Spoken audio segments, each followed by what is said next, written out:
Hello everyone and welcome back to my channel. Today I'm going to talk about going eBay crazy.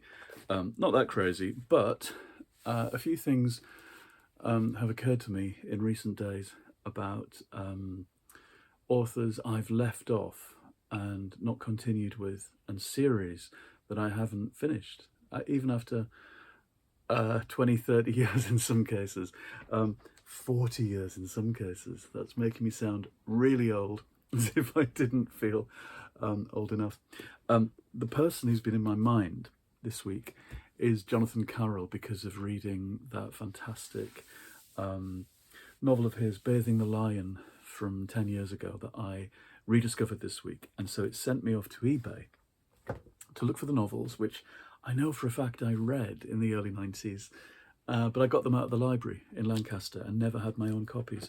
I'm not sure about the order of these, but I have managed to collect up the early ones.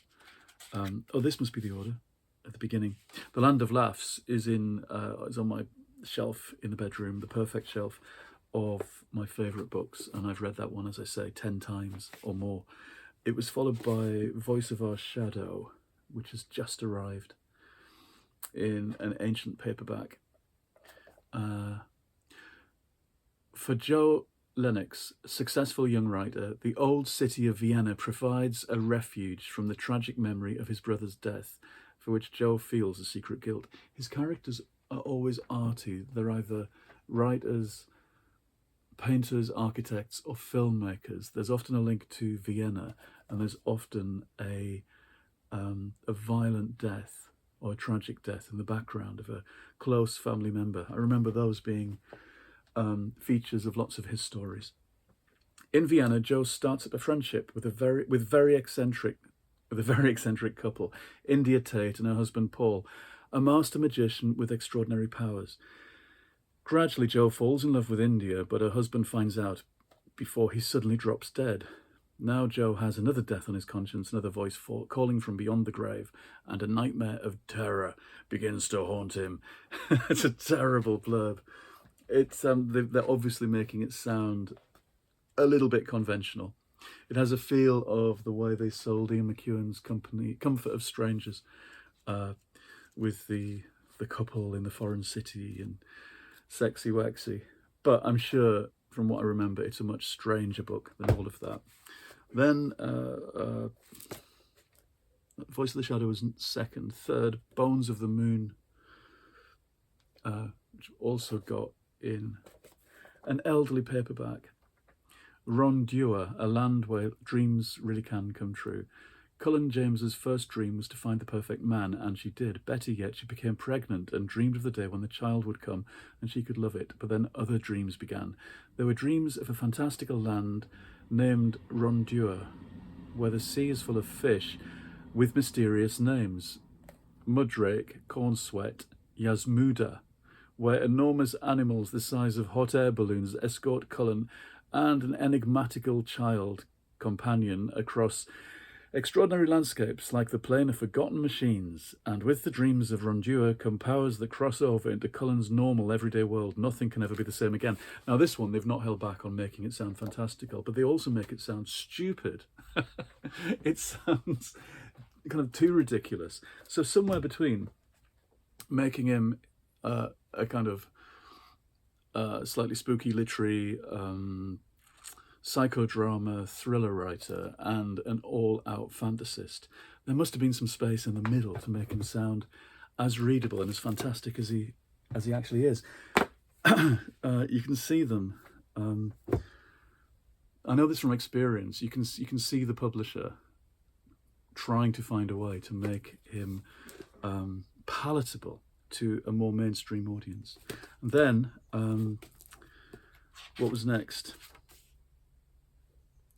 Sleeping in Flame, Child Across the Sky. Now I've got those and they're around somewhere in the house, I think, and I need to dig for them. And then Outside the Dog Museum, which I read, and it must have been about 91, so I was coming up to date with myself, and I don't know if I followed him much further than this. This has got a very long blurb, which I'm not going to read. It's about an architect building a perfect house for someone, and it's got one of the bull terriers that recur in these stories on the front. So I've got enough to be going on with Jonathan Carroll, but it's nice to be building up this set.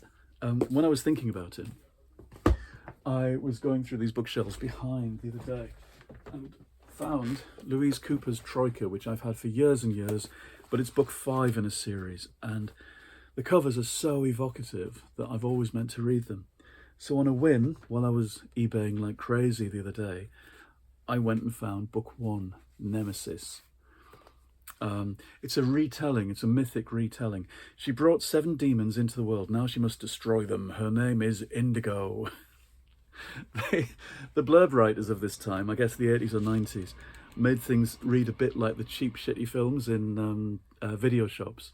The ones on the lower shelves, the kind of knockoff fantasy films, which are all very nice in their own way.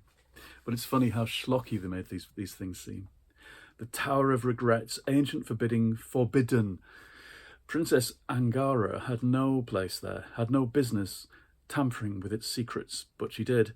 Now the demons are loose. Oh, it's about Pandora's box, isn't it? The demons are loose, and her world stands cursed, prey to the wrath of the earth goddess. Only Angara can atone for her crimes and save her people, but Angara has a curse of her own. She is known only as Indigo, destined to roam the world, exiled, friendless, and immortal, seeking and confronting the very force of destruction she has released, and Nemesis awaits her.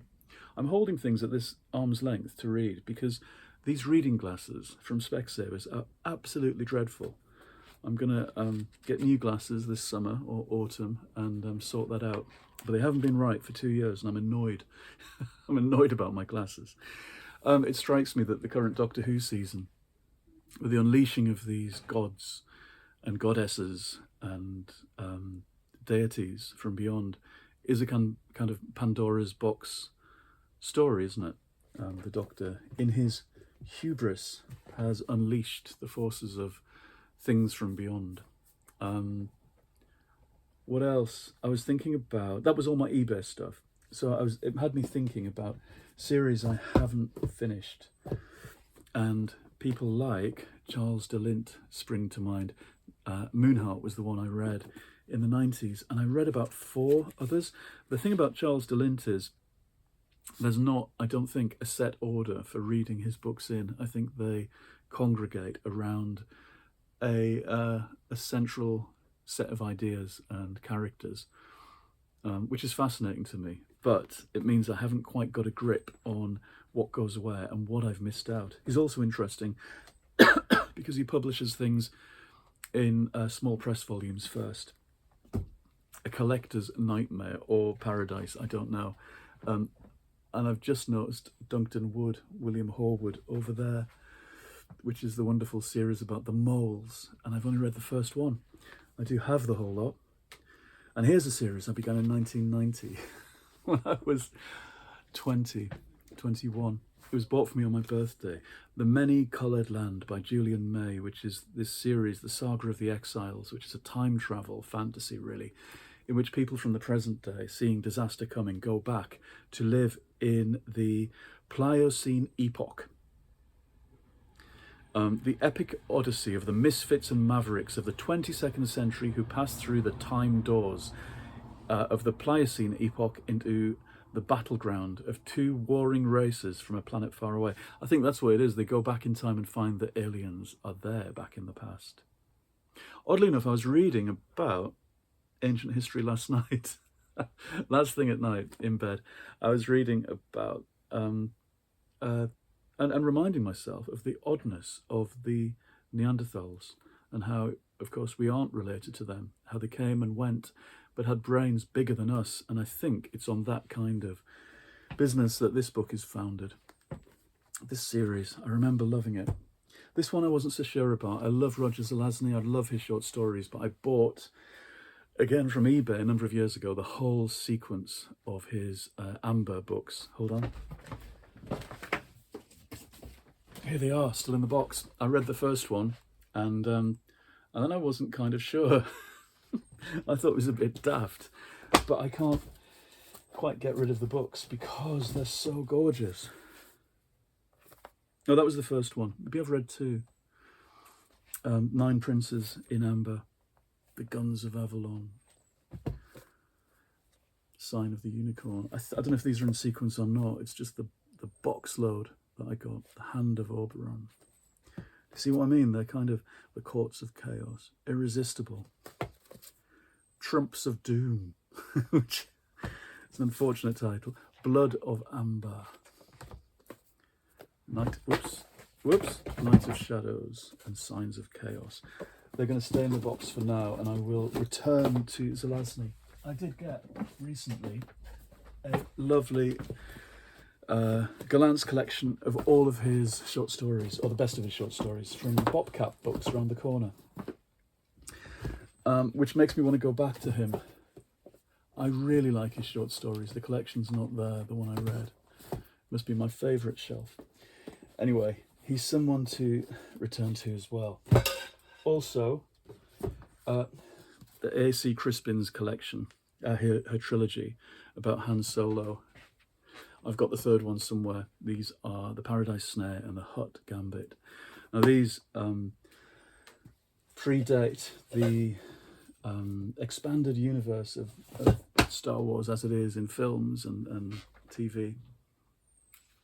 And I think they're probably occluded and written over by things like Solo and so on. But I really like these. She just gets the characters, as she always did in whenever she wrote for other people's series. And Dune, I'm stalled at book 5. Not stalled, it's just ready and waiting for me. If anybody knows what Heretics is like and whether it's worth bothering with for somebody who didn't like God Emperor, let me know. I've got such a nice copy as well. I think in the enthusiasm of being halfway through God Emperor a few years ago, I went and ordered the next one. But here's a series I've been reading since I was 15. As if I don't know. I need to get back to it at some point. Now, detectives. Susan Wittig Albert. This is a series, The Cottage Tales of Beatrix Potter, in which Beatrix Potter is alerted by her animal friends when there's murders in the Lake District. I once suggested this series to my friend Stuart, who writes Cozy Mysteries, and he didn't like them at all, but he'd bought the whole lot to take on a holiday with him, and I think he was quite cross with me. But I love them. I've read about 4 of them, and I've still got some to go. It's part of the Barclay Prime Crime mystery series, which I just love. I discovered this whole publisher in 2007, I think, when I first went to America. I love everything they publish, even though some of them are cheesy. This is another series published by the same people, Cleo Coyle. These aren't cheesy at all. These are fantastic, very cool, very well written mysteries. Although Susan Wittig Albert's very well written as well. They're just crazy with their talking dogs. There's even a dragon in one of those. These are set very much in the real world, though. Cleo Coyle in New York, in Greenwich Village. It's a coffee shop, a single mother and part-time detective. Lots about coffee, lots about running a business and recipes as well. And I've read, I think, 10 of these, and there must be 20 odd of them by now. Look at that, you can tell when you need to go back to a series, when the covers start discolouring like that. These, to me, still seem like new books. And of course they're not. This is 2007. Right, that's it for now, for all these series that I need to go back to. I'm sure there's lots of others that I could describe, but this seems like an awful lot to be going on with. I know I have to get back to Lemony Snicket. He's looking at me reproachfully on the shelf there. Reproachful in this instance means a bit cross and left out, as he'd say. And my reread of Little House on the Prairie, that series, is waiting there too. Anyway, it's nice to have these series to go back to. I should draw a graph, some kind of bar chart.